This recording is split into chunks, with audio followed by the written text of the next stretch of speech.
Water signs, tignan po natin kung ano yung mensahe para sa'yo ngayong araw. Keep in mind po na ito ay general reading lamang, so hindi po lahat ay makaka-relate. So be open-minded. Sa mga hindi pa po nakasubscribe dito sa ating channel, please subscribe na po kayo and palike na din po ng ating video. At sa mga nais pong mag-avail ng ating private readings, ng ating Evil Eye Amulet, ng ating Tiars Bracelet, may kita nyo po yung link sa description box, Tarot Intentions by Aliana Reyes. Check natin ano ba yung overall energy para sa'yo ngayong araw. Water signs, we have 6 of Cups. So medyo moody yung iba sa inyo ngayon. Okay. More on matapang yung energy ninyo ngayong araw na to. Tingnan natin ano pa yung mensahe for you. We have 4 of Pentacles. Nagle-let go ka na dito. Ayan, kaya din siguro parang pinapakita dito matapang yung energy ninyo kasi nakakayanan nyo ng mag-let go. Ayan po, oh. Parang ganito, kunwari may nangako sa'yo, hindi mo pinanghahawakan yung pangako sa'yo ng isang tao na yon. Kasi nandun yung pwedeng nadala ka na, diba? Ayaw mo nang mabigo. Or sabihin natin yung taong yun nakailang pangako na sa'yo, pero wala namang nangyayari. So, yun, parang hindi ka na umaasa. Tingnan natin ano pa yung mensahe. We have 7 of Pentacles, but in reverse kasi siya. Okay. Ayan po yung ating 7 of Pentacles. Yun nga, ano na kayo dito. Parang wala kayong hope towards dun sa isang sitwasyon or towards dun sa isang tao. Sabihin na lang natin na mas inaasahan nyo ngayon. Mas inaasahan at mas malakas nga po yung inyong loob ngayon. Tignan natin. Okay, may mga problema dito na parang hindi nyo pa rin talaga ina-address. Kahit sabihin natin na nagle-let go kayo dito, ayun, siguro hinahayaan nyo na lang talaga. Parang kung ano yung mangyari, kung ano yung kahinatnan ng isang sitwasyon. Tignan po natin ano pa yung mga pwedeng dumating sa araw mo ngayon. Tignan natin. Meron bang mga naglaba dyan? Yan, baka inuulan yung mga labahin nyo. Yung mga sampay nyo. We have 5 of Cups. So, mayroong pagsisisi. Ayun nga po, yung iba sa inyo, baka nakita nyo, ay ano ba, umaraw ba, tapos biglang dumilim. So, parang nagsisisi kayo na, bakit naglaba pa kayo? So, ayan, may mga pagsisisi po kayo dito. Tignan natin. Ano pa yung mensahe, Spirit Guide? We have 10 of Pentacles. So, yung iba, pwedeng sa paggastos po ito. Doon kayo nagsisisi. Or meron ba kayong tinulungan, tapos pinagsisisihan ninyo na tinulungan nyo yung tao na yun. Kasi, yes, kaya mo tinulungan yung taong to kasi pwedeng nangako siya sa'yo. Kunwari, pagdating sa pera, sinabi niya na babayaran niya or ganitong araw niya babayaran.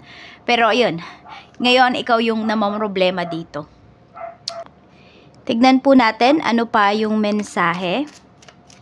Okay, we have Page of Wands. Ngayon, hindi ka makapag-focus dun sa, gusto mong mag-focus, pero ngayon kasi pwede nga namang problema ka pagdating sa pera. So, may mga gusto ka mang gawin dito, may mga gusto kang hakbang na gawin, meron ka mga gustong bilhin, hindi mo siya magawa, hindi mo siya mabigay sa sarili mo ngayon. Kasi pwedeng yung pera mo nandoon sa taong nangako sa'yo, nandoon sa taong pinaasa ka.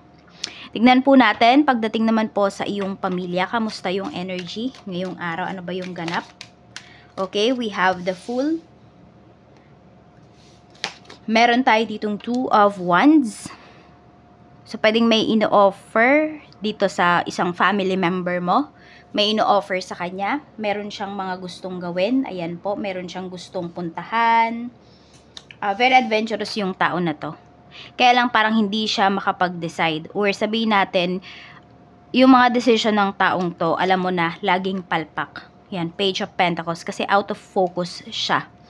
Magaling yung tao na to. Yun nga lang kasi, mabilis siyang magdesisyon. Or, di ko alam kung nadadala ba siya ng sitwasyon. Yan. Or, nabubuyo siya ng mga kaibigan niya kapag siya ay nagdedesisyon. Kaya, nakakagawa siya ng mga palpak na desisyon pagdating sa kanyang buhay. Ayan. Tingnan natin. So, kailangan pa ng guidance nito. Pwedeng anak mo to, pwede rin naman na kapatid mo, pwedeng nakakabata mong kapatid, or even nga pwedeng mas matanda sa'yo.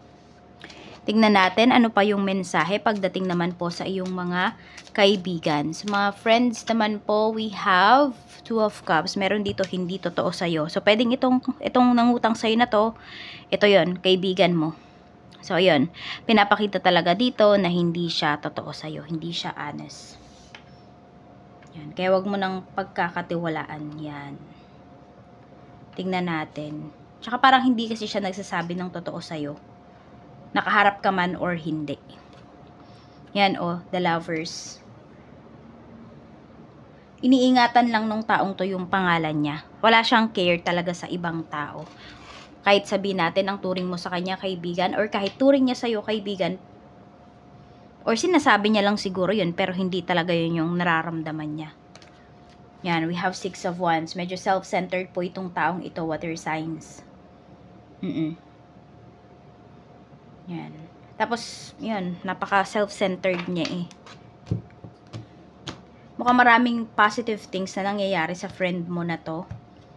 Happy ka sa kanya, pero, ayun, parang hindi pa rin siya satisfied. Okay? Or sabihin natin kung ito nga yung friend mo na may utang sa'yo, meron talaga siyang pambayad pero ayaw kanyang bayaran. Bakit? Ayaw niyang maging stable ka. Ayaw niyang, di ba yung pera na hiniram niya, pwedeng gagamitin mo yan sa kung saan man. Ayaw niyang magamit mo yun dun sa bagay na yun.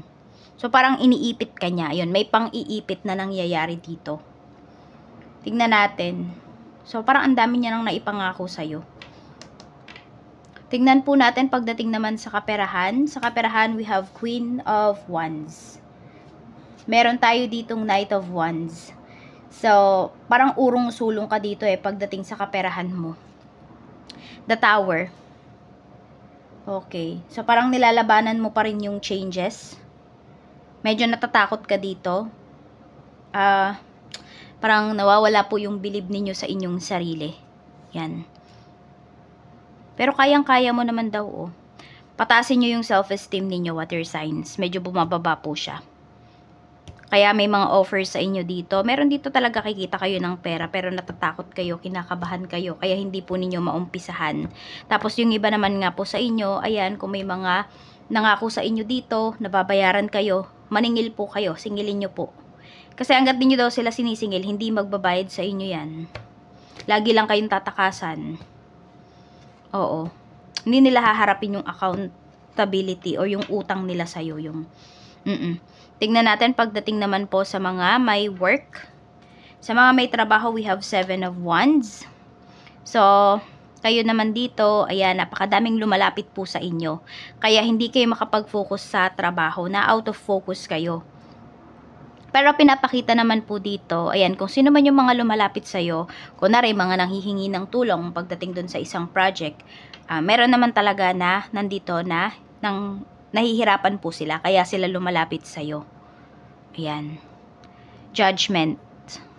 Okay, kaya lang meron din dyan na parang sinasayang lang yung oras mo para ikaw yung hindi makakilos. So, ano yun naman din dito, makiramdam ka rin talaga, water signs. Huwag ka masyadong maging mabait. Kasi, syempre, trabaho nila yan. Dapat naiintindihan nila. Tignan natin. Okay. Parang, sobrang seryoso ngayon dito pagdating sa inyong trabaho. Check naman po natin sa mga nagbi-business. We have Death card. So, meron kayong ayaw i-let go dito. We have King of Cups. Okay. We have Queen of Swords. So, pwedeng ito po ay transaction ninyo sa isang tao. Ayaw nyong tapusin yung transaction with this person. Kasi alam nyo na pwedeng nakakatulong talaga to sa inyo. We have the Empress. Okay. Kaya lang, parang hindi na kasi tama yung approach sa'yo nung taong to. Hindi ko alam kung supplier mo ba to, or isa sa mga client mo. Masyado na ba siyang nagiging demanding? Para kasing may hindi na tamang treatment dito na binibigay sa'yo. Or pwedeng bayad po ito. Nai-stress na yung iba sa inyo, hindi nyo lang pinapahalata. Tignan natin yung sales mo, kamusta? Sa sales naman, we have Knight of Swords. Ayan. Sa sales naman, palong-palo pa rin naman po at saka very active po kayo. Ayan o, Knight of Swords. Humahataw naman po yung inyong sales ngayon. Check natin pagdating sa love life. Pagdating po sa love life, Spirit Guide, kamusta po ang energy? Voids, sabi dito. Avoid rushing to fill voids with love. Seek inner fulfillment first. Okay, so wag daw kayong pasok ng pasok sa isang relationship because hinahanap ninyo yung pagiging masaya. Dapat, 'di ba? Kayo pa lang mismo, water signs, masaya na kayo sa sarili ninyo. Hindi ninyo kailangan ng ibang tao para maging happy kayo. Parang bonus na lang yun kung mapapasaya kayo ng isang tao. Pero mas maganda daw kung papasok kayo sa isang relationship na nasa same boat kayo ng isang tao. Kaya sa mga single dyan, mag-iingat po kayo. Wag lang kayo yung tipo ng tao na para masabi na meron kayong relationship. Na yung, 'di ba, feeling mo ba napapag-iwanan ka ganyan? You know, mag-ingat kayo kasi pwedeng yung makilala ninyo is puro empty promises lang talaga yung ibigay sa inyo nung tao na yan.